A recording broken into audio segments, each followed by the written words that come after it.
ప్రతి గడపకు సంక్షేమ కాంతి, ప్రతి రైతుకు ప్రభుత్వ భరోసా. మంత్రి పొంగులేటి కూసుమంచి మండలంలో మంత్రి పొంగులేటి శ్రీనివాసరెడ్డి సుడిగాలి పర్యటన. 1.52 కోట్లతో ప్యాక్స్ గోదాముల ప్రారంభం. 191 మంది బాధితులకు 58.58 లక్షల సీఎంఆర్ఎఫ్ యూరట. అర్హులైన ప్రతి నిరుపేదకు ఇందిరమ్మ ఇల్లు. రైతులు రాజు చేయడమే ప్రభుత్వ ప్రధాన సంకల్పమని పేర్కొన్నారు. కేవలం 4 నెలల్లోనే 20,670 కోట్ల మేర రుణమాఫీ చేసి చరిత్ర సృష్టించాం.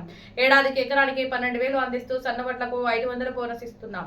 భూ వివాదాలకు శాశ్వత పరిష్కారంగా సర్వే మ్యాపులతో కూడిన కొత్త పాస్ పుస్తకాలను రాష్ట్ర వ్యాప్తంగా 3.80 లక్షల మందికి అందజేశాం. అనంతరం వెంకటాపురంలో దేపంగి శ్రీకాంత్ నిర్మించుకున్న ఇందిరమ్మ ఇంటి గృహ ప్రవేశంలో పాల్గొన్న మంత్రి గారు అర్హులైన ప్రతి పేదవారికి సొంతింటి కల నెరవేరుస్తామని హామీ ఇచ్చారు. మంత్రి వెంట జిల్లా collector Anandeep Durishetty, CP Sunil Dutt, municipal chairperson పోకబర్తిని అనిత, పాలేరు ప్రత్యేక అధికారి రమేష్, ఆర్డీఓ శ్రీనివాస్, వ్యవసాయ అధికారి పుల్లయ్య, తహసీల్దార్ సైదులు, ఎంపీడీఓ, వివిధ శాఖల అధికారులు, ప్రజాప్రతినిధులు పాల్గొన్నారు.